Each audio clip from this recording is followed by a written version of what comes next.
breaking news for you. Good morning, Notre Dame. You're going to want a rain jacket.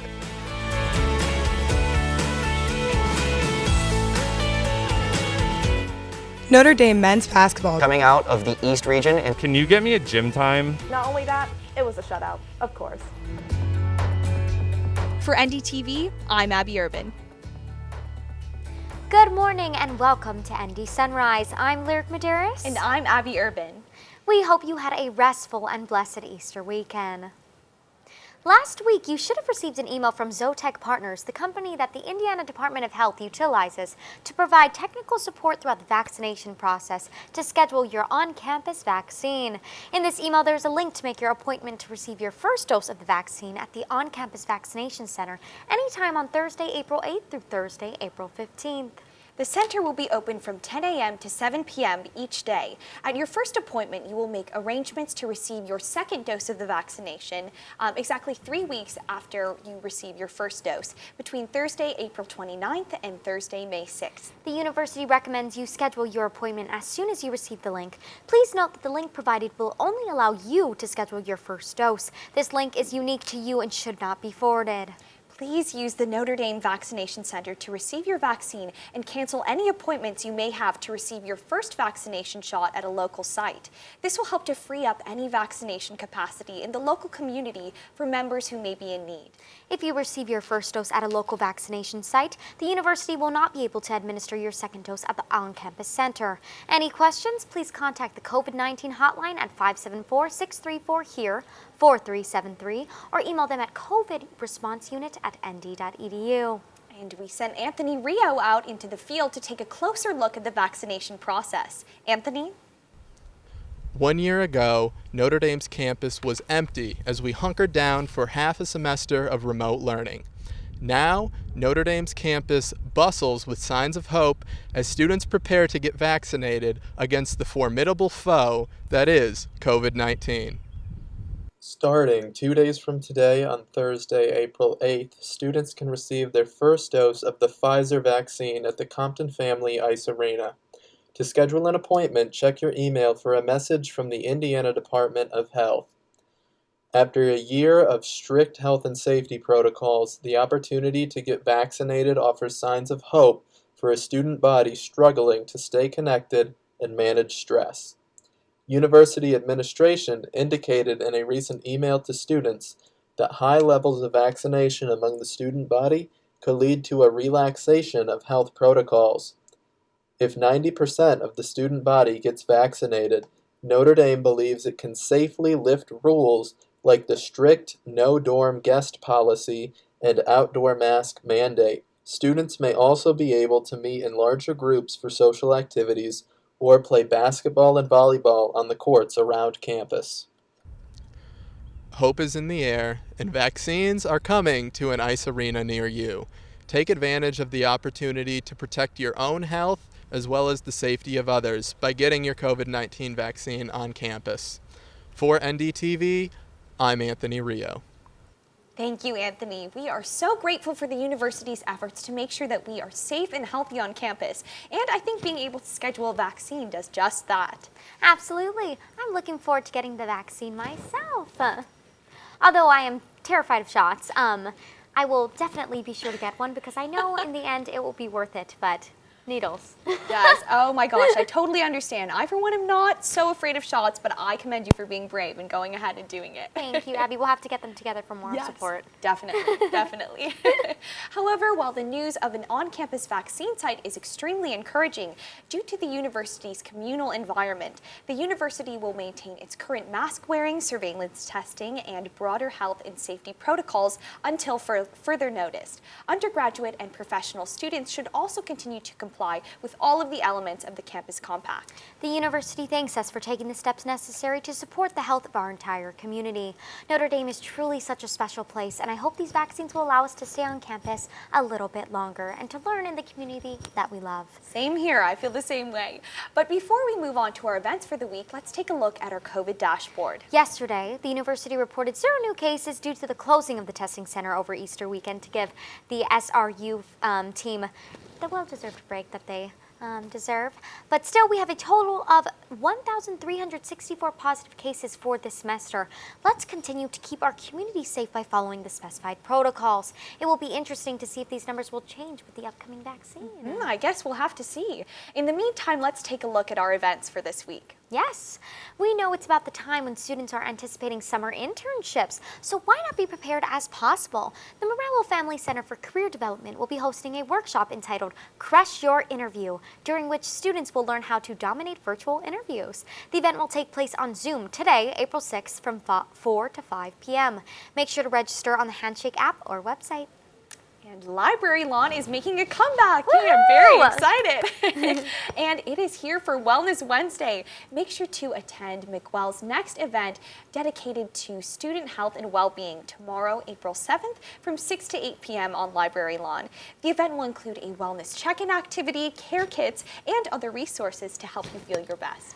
I think it's so awesome that McWell does that. I completely agree. Yes. It gives a break to students, a study break, and they provide all the things that you need to do that. They are absolutely a wonderful organization. And with our lodges not here anymore, I think it's very important that we attend those Wellness Wednesdays. Definitely. Definitely. Notre Dame is clearly a school full of aspiring leaders, and there are many opportunities to develop these skills. Around campus, we have so many opportunities to do so, and the Morello Center for Development has a wonderful workshops that we've talked about, but also we should hear from an ND leader himself, Reverend Edward A. Monk Malloy, He will be hosting a Zoom session entitled Chosen to Lead, where he will speak about his long-spanning career and times when he was chosen to lead without actively seeking out those opportunities. Make sure to register at think.nd.edu under the Inspiring Conversations page. Think.nd.edu has a lot of great lectures that are so helpful to students. Absolutely. If we're looking for something a little bit more intellectual, of course, we love the fun events too. Absolutely. But for these events and more, you can check out your inbox for the latest of the week at ND Digest email. And with a warm Easter weekend, I am hoping that these higher temperatures are here to stay. Patrick Lomeli gives us the forecast for this week. Patrick? Thanks, Lyric and Abby. What's up, guys? So nice to see everyone. I'm back with you for another weather forecast this week. Before I go on with the highs and lows, I want to say South Bend pulled an April Fool's prank on us on April 1st of last week. Last Thursday, I want to say. We got snow in the morning. That was the craziest thing. I woke up at 10 o'clock and looked out my window, and boom, it was snowing. It was the weirdest thing. And then guess what? Over the weekend, we saw like temperatures above 70 degrees. What's going on here? And okay, great segue into the highs and lows.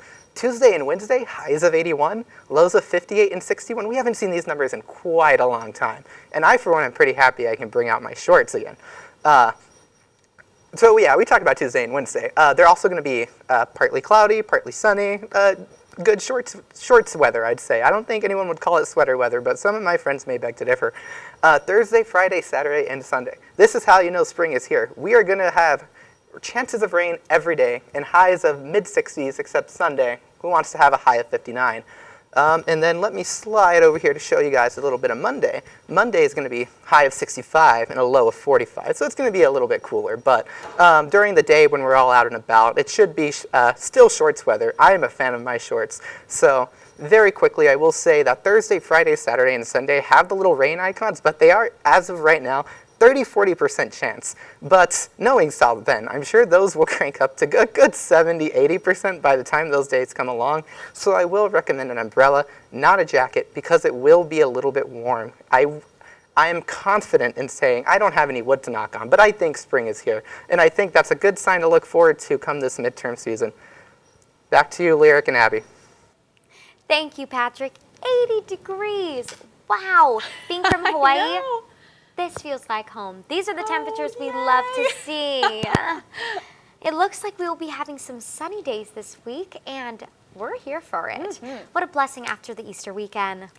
After some time away as a member of the national championship winning fencing team, Amanda Pirkowski is back to update us on all the latest news with Irish sports. Amanda, take it away. I'm Amanda, and this is Sports with Perk. Many Irish sports teams saw action this weekend with one team seeking and getting an NCAA tournament selection.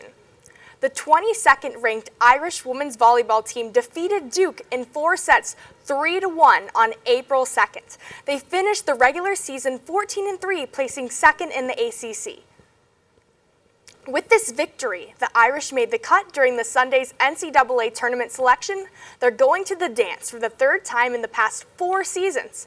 They will face Army in the first round at noon, Thursday, April 15th. The match will stream live on ESPN3. The ND women's and men's lacrosse teams also continue their successes this weekend. The 4th women's team topped the 7th Virginia Cavaliers 12-10. Samantha Lynch scored 4 goals in the winning effort. Here's a nice clip of her 4th goal of the day. The closely contested game remains at 11-10 in the final minutes, with Notre Dame's defense holding off Virginia.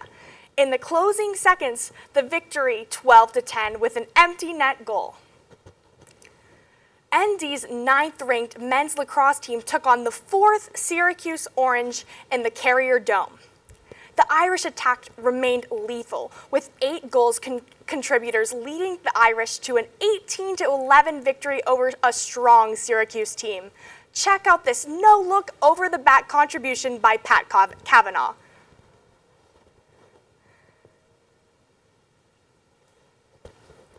Moving on to the Irish football and the biggest question of spring 2021, who will the quarterback be for this fall?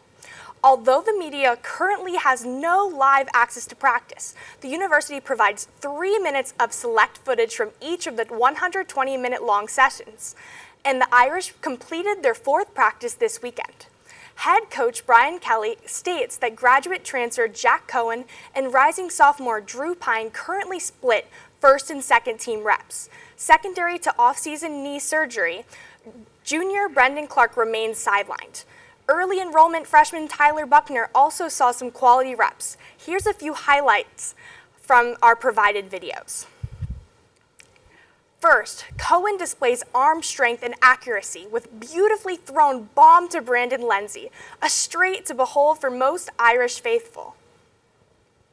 Next, Pine demonstrates his playbook knowledge with fast decision-making and accompanied by a nice quick release and accurate pass to Mike Mayer.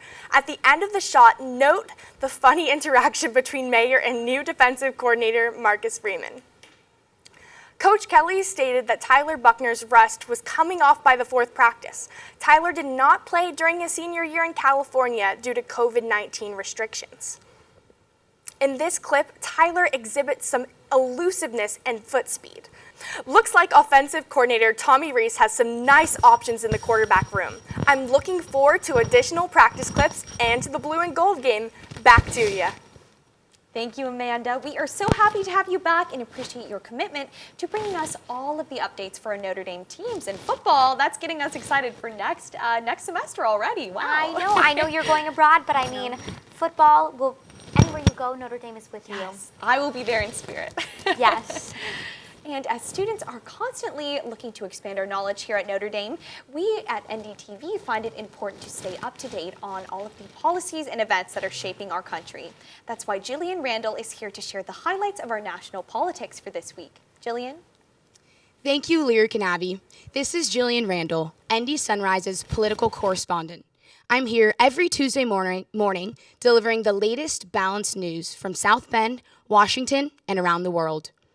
The 6th day and 2nd week of testimony in the trial of former Minneapolis police officer Derek Chauvin began yesterday.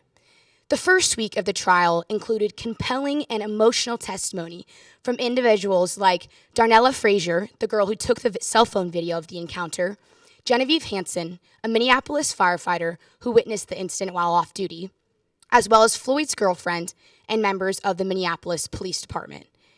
It also included detailed accounts of Floyd's last day through countless cell phone videos, surveillance cameras, and police body cameras. Yesterday, Monday, April 5th, we heard from Minneapolis Chief of Police Madera Arredondo testifying that Derek Chauvin absolutely violated Minneapolis police policy. Among questioning, he also agreed with the defense lawyer that a police body camera showed Derek Chauvin's knee on Floyd's shoulder blade rather than his neck, as the viral video implies. But the prosecutors pointed out that that was the moment the paramedics were arriving, and the original video did indeed appear to show Chauvin's knee on Floyd's neck. We also heard from the emergency room doctor who pronounced George Floyd dead. He testified that a lack of oxygen was likely the cause of his death. We're expecting to hear from more witnesses today. This week, we expect the prosecutors to shift their focus from what occurred the day of Floyd's death to get a closer look at the legal meaning and repercussions of the incident. The crisis at the southern border is finally getting more attention as reporters were finally let into a packed migrant facility in Donna, Texas last Tuesday. Due to social distancing and safety measures, the facility's capacity was 250 during the pandemic and 1,000 before the pandemic. Currently, there are about 4,000 migrants in this facility, with more than 3,000 of those being unaccompanied minors. 39 of those migrants have been at the facility for more than 15 days, even though policy requires a maximum hold of only 72 hours. Texas Deputy Border Chief Raul Ortiz told reporters that he, quote, fully expects Border Patrol to encounter more than 1 million migrants this year. The Biden administration has come under heavy criticism for this border surge and these inhumane conditions. Critics associate the high numbers with Biden's reversal of Trump's administration policies, like the migrant protection protocols, which kept migrants in Mexico for the duration of their claims. After touring the facility in Donna, Republican Senator Ted Cruz said, quote, "This is inhumane. And it is wrong, and it is the direct consequence of policy decisions by the Biden administration to stop building the wall, to return to catch and release, and to end the stay in Mexico policy," unquote. The Biden administration has admitted to facing challenges at the border, but blames the Trump administration's discontinuation of pathways for asylum. At his press conference last week, Biden said, quote, he, in fact, shut down the number of beds available. He, Donald Trump, did not fund HHS to get people to get the children out of those Border Patrol facilities where they should not be and are not supposed to be more than a few days. But he dismantled all of that, unquote.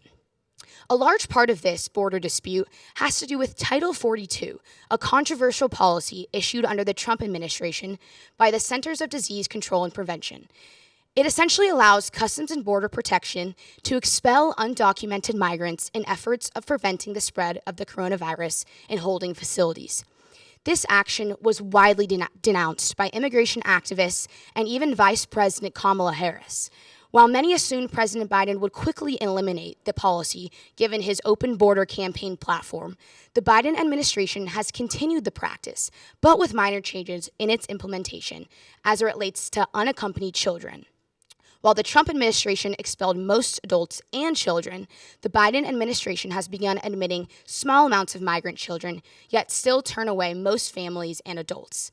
This increase has largely contributed to the overcrowding in these short-term facilities.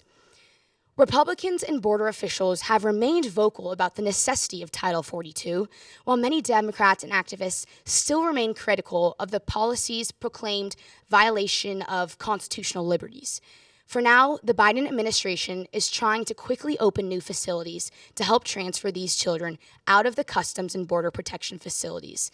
The White House continues to uphold that it will not turn away unaccompanied children, and sources at the border say President Biden will likely keep Title 42 until the administration can figure out a better way to handle the processing of these larger groups of unaccompanied minors and asylum seekers.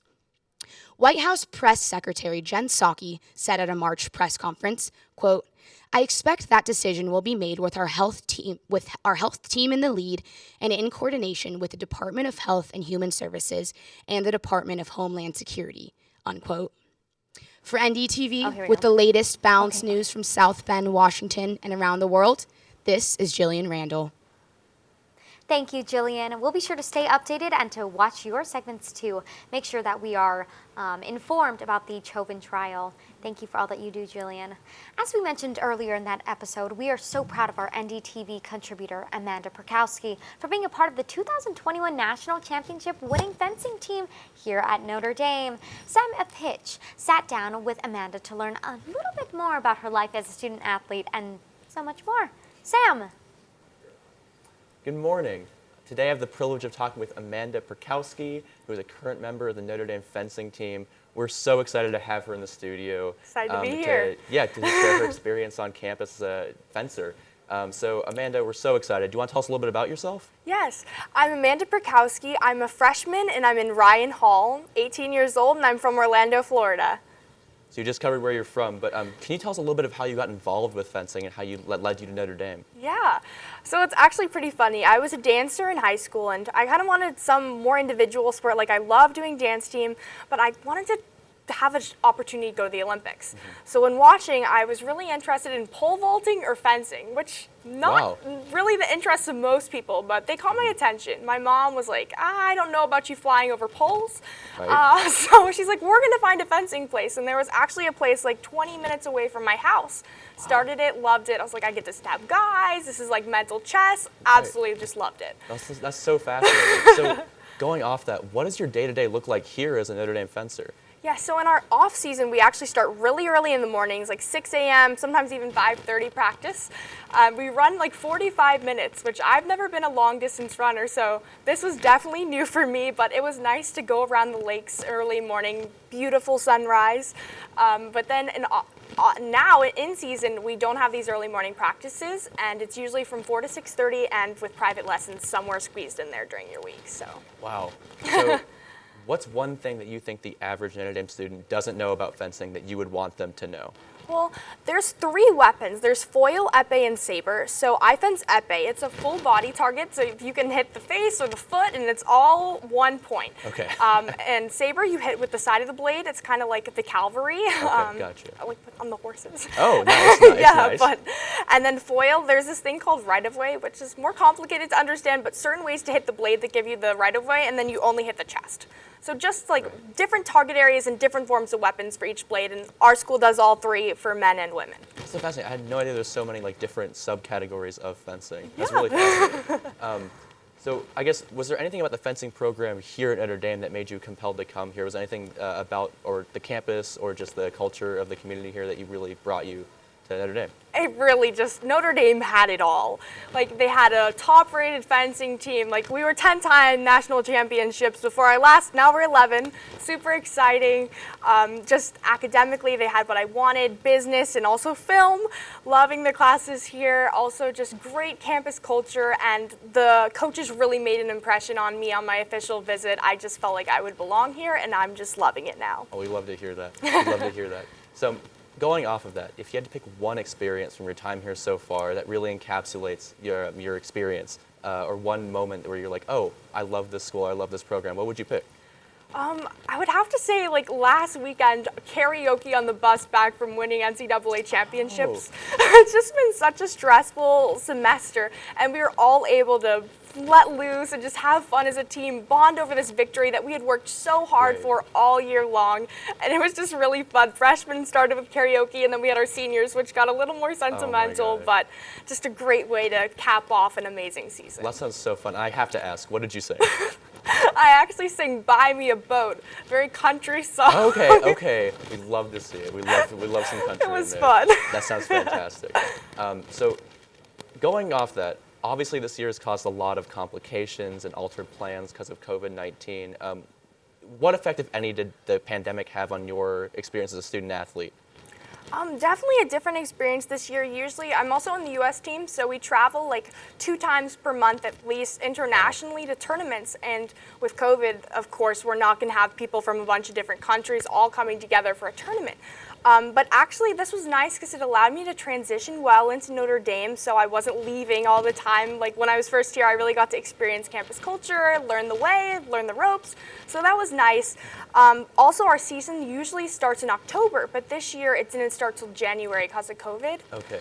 So definitely a lot of differences, but all worked out in the end. Oh, and our ACC championships got canceled for us due to COVID because we had a high outbreak on the team. So it was really nice for us to come back and pull that NCAA win, but that was crazy. Kind of victory, yeah. Exactly. Well, that's amazing. So Amanda, I have to ask, when you aren't fencing, what other extracurriculars are you involved in? Yes. Well, I'm on NDTV as great, guys. And I just joined the Scene Society with you. Right. Yes. Which is really great. I also like to stay active in Hall Council. Okay. And yeah, that pretty much takes up most of my time, but I enjoy just relaxing on campus and just all the wonderful student activities that the campus offers. Well, that's fantastic. And so finally, I have to ask, what does the future hold for your fencing career? Well, hopefully the goal is 2024, 2028 Olympics.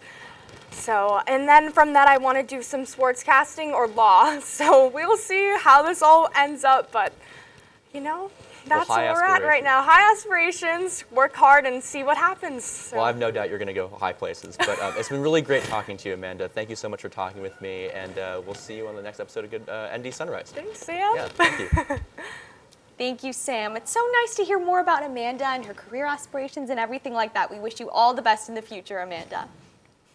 And that brings us to the end of today's morning news. If you'd like to stay updated on everything we're doing here at NDTV, make sure to follow us on Instagram at Notre Dame Television, on Twitter at Notre Dame TV, and on YouTube under NDTV Notre Dame Television. Our YouTube channel has all of our episodes under ND Sunrise. So if you miss an episode or just can't wait to see us again, you can find them all there. As for our airing times, we are here on Channel 57 every Tuesday and Thursday morning. And if you are interested in joining our team, please do not hesitate to send us an email at ndtv@nd.edu. We are always looking for new members to work in the studio. From production to performance, we have opportunities for everyone. That's right, we really do. If you're interested in editing or maybe working with the camera, anything similar to that. Excuse me, my mic just fell off. No worries. anything related to a TV studio helping with setting. sound, yes, helping with your own sound. Absolutely. You learn how to work with technology yourself, even if you're in front of the camera. So we really Truly, have. we learn so much. Absolutely, absolutely. Yes. Well, that's it for this episode of ND Sunrise. I'm Lyric Medeiros. And I'm Abby Urban. And from all of us here in the studio, we wish you a wonderful rest of your day. Thank you, and go Irish! We did it!